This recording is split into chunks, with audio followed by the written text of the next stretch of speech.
9వ తరగతి తెలుగు 2వ పాఠము నేనెరిగిన బోర్గుల కాలాంశము 2 సాధించాల్సిన సామర్థ్యాలు అభ్యసన ఫలితాలు విద్యార్థులు ప్రవేశికను చదవగలుగుతారు, అర్థం కాని పదాల కింద గీత గీయగలుగుతారు, పదాలకు అర్థాలు నిఘంటువు ద్వారా తెలుసుకోగలుగుతారు. బోధనాభ్యసన సామాగ్రి నిఘంటువు 2 విద్యార్థి కల్పతరువు.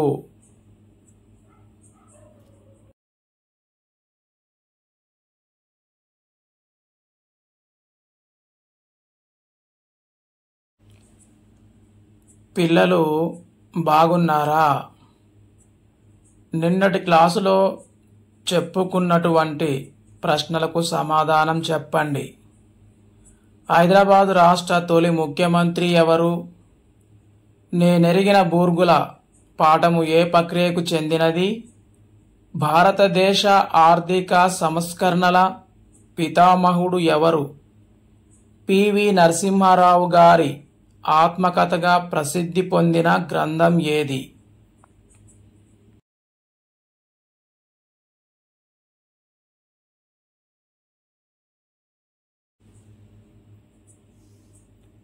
కీలక పదాలు 1 ఒడిదొడుకులు, చలించకపోవడం, మనస్థైర్యం, జయపజయాలు, స్థితప్రజ్ఞత.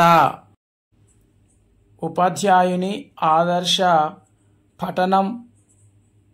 ఉపాధ్యాయుడు స్పష్టోచ్చారణతో ఆదర్శవంతంగా చదవాలి.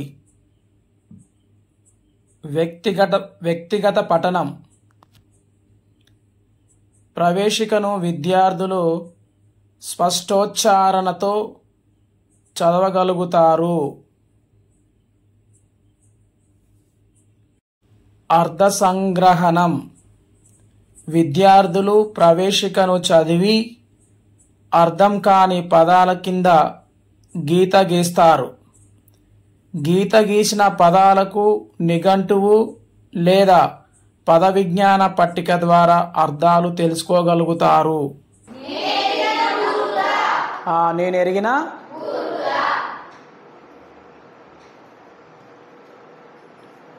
ఇప్పుడు మనము చెప్పుకోబోయేది ప్రవేశిక. ఏంటిది? ప్రవేశిక. ఒకసారి చదువుకుందాం ప్రవేశికని. ప్రతి మానవునిలోను సాధారణంగా ఉన్నదానికంటే తనను గురించి ఘనంగా చిత్రించుకునే స్వభావం ఉంటుంది. అర్థం చేసుకోవాలి. ప్రతి మానవుడు భూమి మీద ఉన్న ప్రతి మానవుడు సాధారణంగా దాదాపు ప్రతి మానవుడు సాధారణంగా ఏం చెప్పుకుంటాడంటే ఉన్నదానికంటే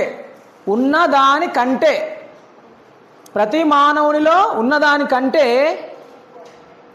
తన గురించి ఘనంగా అంటే ఏంది? గొప్పగా చిత్రించుకునే స్వభావం ఉంటుంది. ప్రతి మానవుడు, ఈ భూమి మీద ఉన్న ప్రతి మానవుడు సాధారణంగా తన గురించి తాను తక్కువ చేసి చెప్పుకుంటాడా? నేను దొంగనే, నేను చదవను, నేను పాఠశాలకు పోను, నాకు అసలు చదువు రాదు, పని చేయను, నేను తిరుగుతా అని చెప్పుకుంటాడా?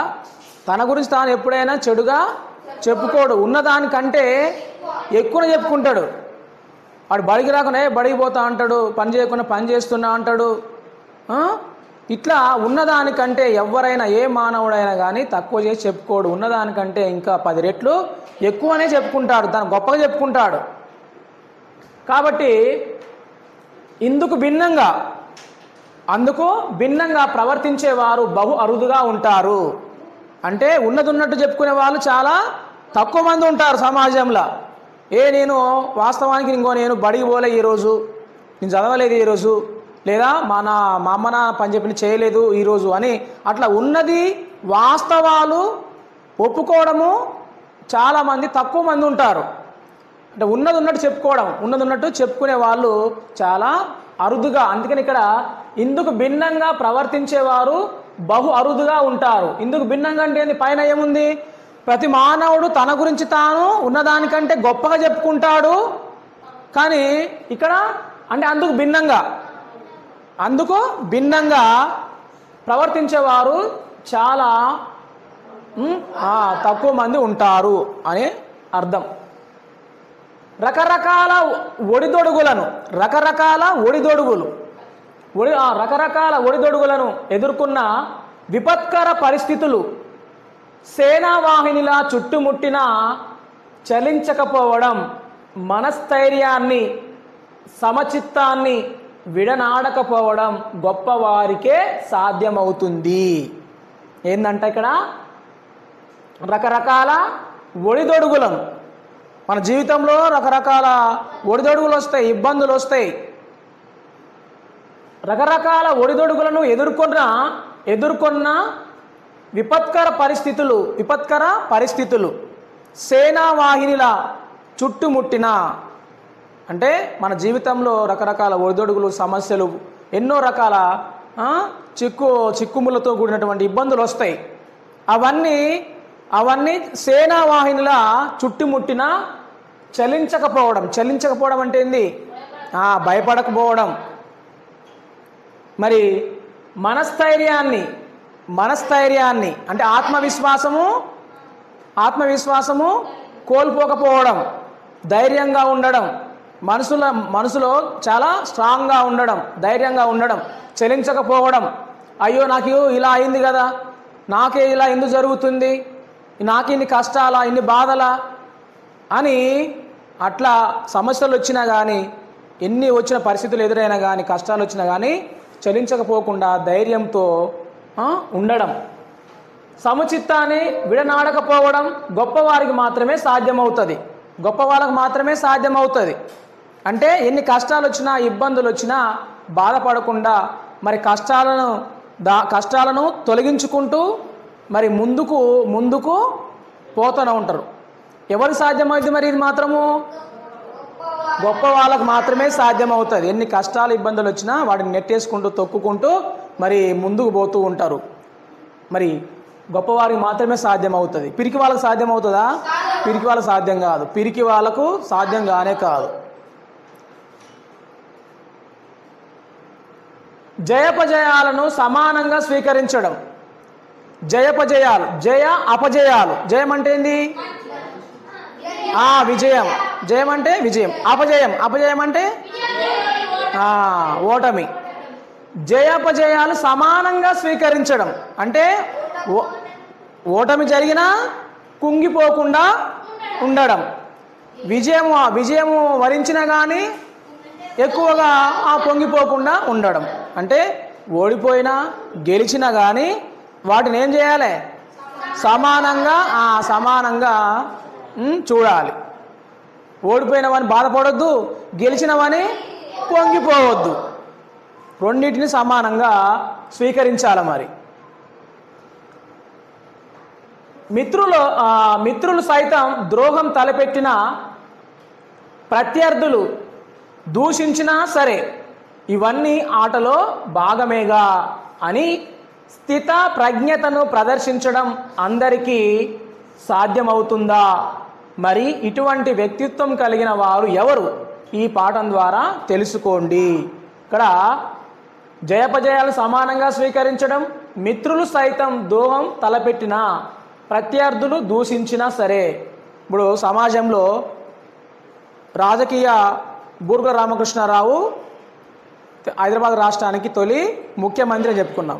రాజకీయంలో కొంతమంది అతన్ని మంచి అనేవాళ్ళు ఉంటారు, చాలా మంచిగా పరిపాలన చేసిండు అనేవాళ్ళు కొంతమంది ఉంటారు. అందరు ఉంటారా? అందరూ చాలా బాగా చేసిండు పరిపాలన అంటారా? ఎవరైనా? మనల్ని మంచిగా పొగిడే వాళ్ళు కొంతమంది ఉండొచ్చు, మనల్ని విమర్శించే వాళ్ళు కూడా ఉంటారు. అట్లనే ఇక్కడ అందుకనే మిత్రులు సైతం ద్రోహం ద్రోహం చేసిన మిత్రులు అంటే ఎవరు? స్నేహితులు. ద్రోహం చేసిన ప్రత్యర్థులు అంటే తనకు పడని వాళ్ళు ఎవరైతే ఉంటారో ప్రత్యర్థులు దూషించిన, సరే అవన్నీ ఆటలో భాగమే. మనం ఆట ఆడేటప్పుడు మన ఇప్పుడు ఉదాహరణ కబడ్డీ ఆట ఆడతాం. ఎదుటి వాళ్ళు మనల్ని పట్టుకోవడము, పట్టుకునేప్పుడు నెట్టేయడం, లేకపోతే నెట్టేసినప్పుడు మనకు దెబ్బలు తలగడము, ఇవన్నీ ఆటలు ఏంటి? కామనేగా, సాధారణం, కామన్. ఆట ఆడినప్పుడు వాళ్ళు ఏదో ఆవేశం మీద రావడము, ముందు నెట్టేయడము, గుద్దడము, లేకపోతే కింద పడేయడము, దెబ్బలు తాకడము, ఇవన్నీ కామన్ ఆట ఆడినప్పుడు. జీవితంలో కూడా మనల్ని మంచి అనేవాళ్ళు కొంతమంది ఉంటారు, మనల్ని చెడు అనేవాళ్ళు కూడా కొంతమంది ఉంటారు, విమర్శించే వాళ్ళు ఉంటారు, మరి మనల్ని దూషించే వాళ్ళు కూడా ఉంటారు, మనకు ద్రోహం చేసే వాళ్ళు ఉంటారు, మనల్ని నమ్మించి మోసం చేసే ఉంటారు. సమాజంలో ఉండరా? మనుషులు ఎన్ని రకాలుగా మోసం చేస్తారు. ఒకడు మనల్ని మాటలతో మోసం చేస్తాడు, ఒకడు మనల్ని చూపులతో మోసం చేస్తాడు, ఒకడు నవ్వుతూ మోసం చేస్తాడు. కొంతమంది ఇంకా రకరకాలుగా మనల్ని మాయ మాటలు చెప్తూ తీయగా మాట్లాడి కూడా మోసం చేసే వాళ్ళు సమాజంలో ఉంటారు. అట్లా ఈయన స్థిత ప్రజ్ఞతను ప్రదర్శించడం అంటే దేనికి చలించకపోవడం. ఎవరు ఏదన్నా కానీ, ఎవరైనా దూషించినా కానీ, ఏదైనా చేసినా కానీ మరి తాను స్థిత ప్రజ్ఞతను ప్రదర్శించడము అందరికీ సాధ్యం అవుతుందా? మరి అది అందరికీ సాధ్యం కాదు, గొప్ప వ్యక్తులకు మాత్రమే సాధ్యం అవుతుంది అని అంటుండు. ఇటువంటి మరి వ్యక్తిత్వం కలిగిన వారు ఎవరు? మరి ప్రత్యర్థులు దూషించినా చెల్లించకపోవడం, మరి ఒడిదొడుగులు వచ్చినా చెల్లించకపోవడం, జయపజయాలను సమానంగా స్వీకరించడం. అటువంటి వ్యక్తిత్వం కలిగిన వారు ఎవరు? గొప్పవాళ్ళు. మరి ఆ గొప్ప వ్యక్తి గురించి మనం ఏం చేయాలి? కాబట్టి ఎవరు ఈ పాఠం ద్వారా తెలుసుకోండి అని ఇక్కడ ఉంది. కాబట్టి మరి ఆయన ఎవరు, ఏం సంగతి, మరి ఏం చేసిండు? ఊకే గొప్ప సారు, గొప్ప వ్యక్తిత్వం అంటుండు, మరి చెప్తున్నాడు కదా. మరి తెలవాలంటే మనం పాఠం మొత్తం చదివితేనే మనకు తెలుస్తుంది. బూర్గుల రామకృష్ణారావు వ్యక్తిత్వం ఎలాంటిదో, మరి అతనితో మరి స్నేహం చేసినటువంటి పివి నరసింహారావు అతనితో ఎలా కలిసి ఉన్నాడు, ఏం సంగతి అనేది మనకు తెలియాలంటే పాఠం మొత్తం చదువుకుంటేనే మనకు తెలుస్తుంది. చర్చ ద్వారా ప్రశ్నలు అడుగుట. 1. స్థిత ప్రజ్ఞతను ప్రదర్శించడం ఎవరికి సాధ్యమవుతుంది? 2వ ప్రశ్న, చలించకపోవడం అనే పదంతో సొంత వాక్యం చెప్పండి. 3వ ప్రశ్న, జయపజయాలు అనే పదంతో సొంత వాక్యం చెప్పండి. 4వ ప్రశ్న, బూర్గుల రామకృష్ణారావు గారు సరే ఇవన్నీ ఆటలో భాగమేగా అని ఎందుకన్నాడు? మూల్యాంకనం. ప్రశ్న, మంచి వ్యక్తులకు ఉండవలసిన లక్షణాలేమిటో రాయండి. మంచి వ్యక్తులకు ఉండవలసిన లక్షణాలేమిటో రాయండి.